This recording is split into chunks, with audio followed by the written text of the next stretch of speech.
Oh,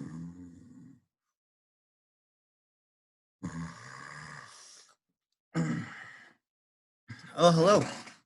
Just taking a little siesta on top of Porter Mountain in the Adirondacks of Upper New York.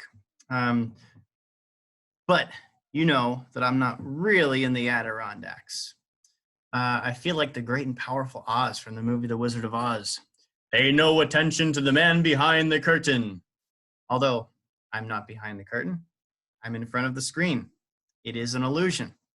I'd like to take a few moments to share with you what all goes into my home studio. And once you see what I've done, you'll see that this is actually something that many, if not most people, can do in their own home, as long as you have a computer, the internet, and access to a particular program. Now, I use the program. I have a subscription for a program called Zoom. That's all uppercase ZOOM, video conferencing. And so I have a subscription for a year. If I like it after a year is gone, I'll renew it. And so what I do is I will create the videos by recording them on my computer through the Zoom desktop application. And then I upload them to YouTube, and then they're made public for everyone to view if I want. Okay, so let's take a look at my home studio. As you can see, the color behind me is green. Now, it's good to have the green screen works best. I tried different colors. Blue didn't work out.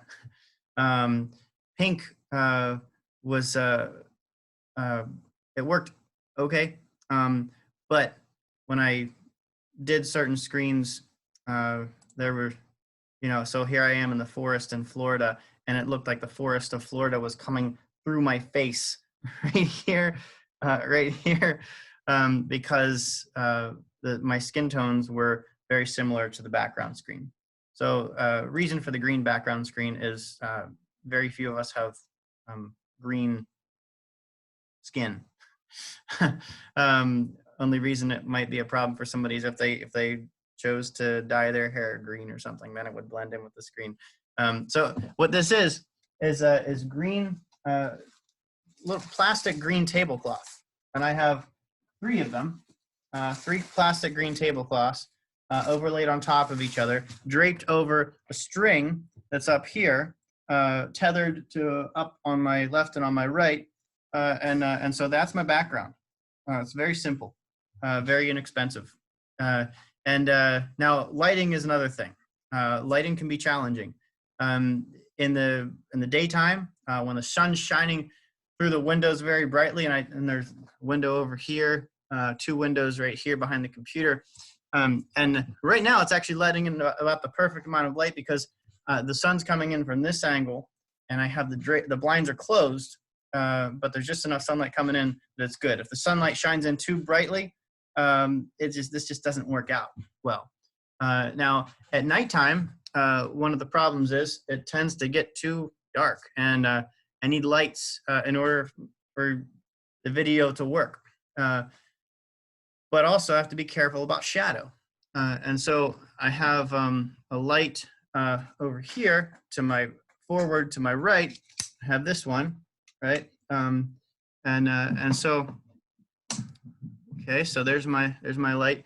Now, as you can see, there's a shadow. This creates a shadow on the left side from the camera on the right. And so what I have to do, now let me see if it looks funny here. Okay, do you see there's some blurriness on the side of my face here, right? How do we address that? I need to offset light on the left side. And so I have a light on the left side, right? So I'll turn this one on and set that one up over here. And let's go back to that picture. And oh, there's still a little bit, but it's a lot of it fixed the blurriness, right? And so the lighting is key. And so that's I think that's all I have to say about my online studio. Yeah, and I mean, behind the curtain, it's a regular room, right? So all you need is just sheep curtain, maybe a couple lights, and you know, Zoom video conferencing is not the only program through which you can do this virtual background thing. There's a lot of different programs through which you can do virtual background, but that's kind of some basics of how I set up my home studio for the virtual backgrounds. And you know, I'll say one of the things that I'm super happy that this has enabled me to use creative means to express my unique qualities, right? And you know, many, if not most of us, can use this technology. And I would also say that all of us have some unique qualities that are worth sharing. That's a gift from God.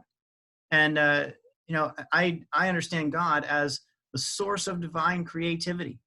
Uh, when I look out and over and experience the beauty and the wonder of wild spaces, of mountains, of valleys, of rivers, of lakes, of bogs, and all the wild animals that live there, that's I feel like I experience something of God's creation. Of it feels like taking a walk through a gallery of God's artwork. And oh, my virtual background's a little off. There we go.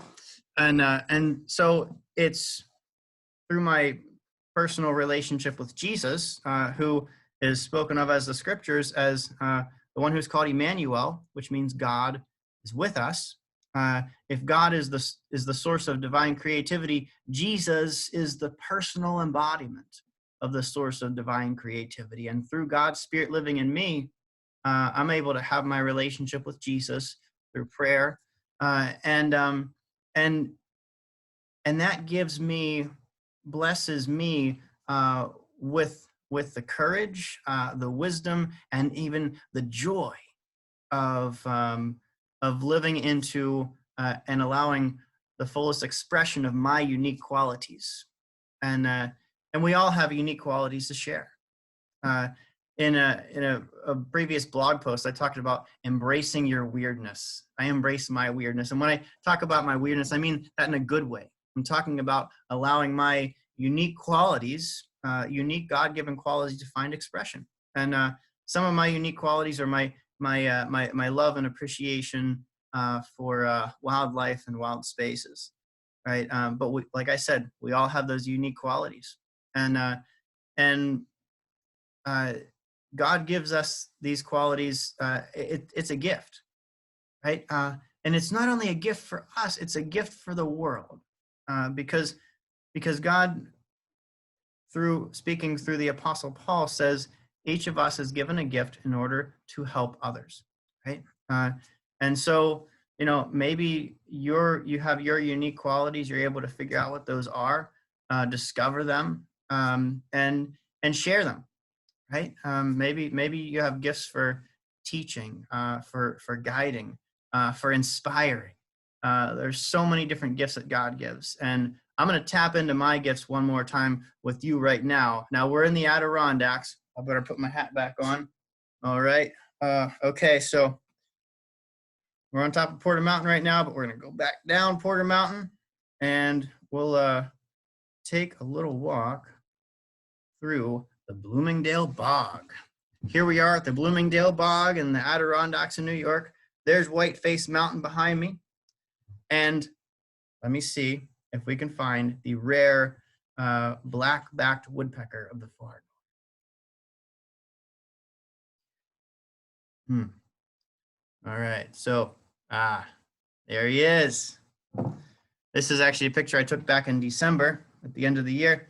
Check him out. So this is the black-backed woodpecker. It is most woodpeckers have 4 toes. This one has 3 toes. Check that out. 1, 2, 3 toes that she uses to grapple onto the side of the trunk of the tree there, right? And take a look at that tail, right? As the tail feathers of woodpeckers are very they're very tense, and so they can use them to prop up against the trunk of the tree, which is really cool to watch them do that. This can take a lot of pressure, this tail, right? And So yeah, so this is the black-backed woodpecker. It's a northern woodpecker, and so the Adirondacks in New York is the southernmost point of their range, their breeding range, in the East Coast. And so it's really special for me to be able to head up to the Adirondacks and get a look at this beautiful woodpecker. Now I hope that you have enjoyed. Oh, you know what? There's one more thing I wanted to show you. All right. So this is gonna be fun. I told you about the green, needing green in the background. Okay, so I will leave you with this. This is what happens when you wear a green shirt. So you might not want to wear a green shirt unless you want to look like a floating head when you do one of these videos. All right. I hope you've enjoyed our time together this morning. I certainly have. And stay well, and I will see you next time. Oh, by the way, if I hadn't mentioned it, my name is Rich. I do a blog called Best Life Community, and I tend to post videos on the internet having to do with the beauty and wonder of wildlife and wild spaces, all my wild neighbors, and also talk about my love for God. All right. See you next time.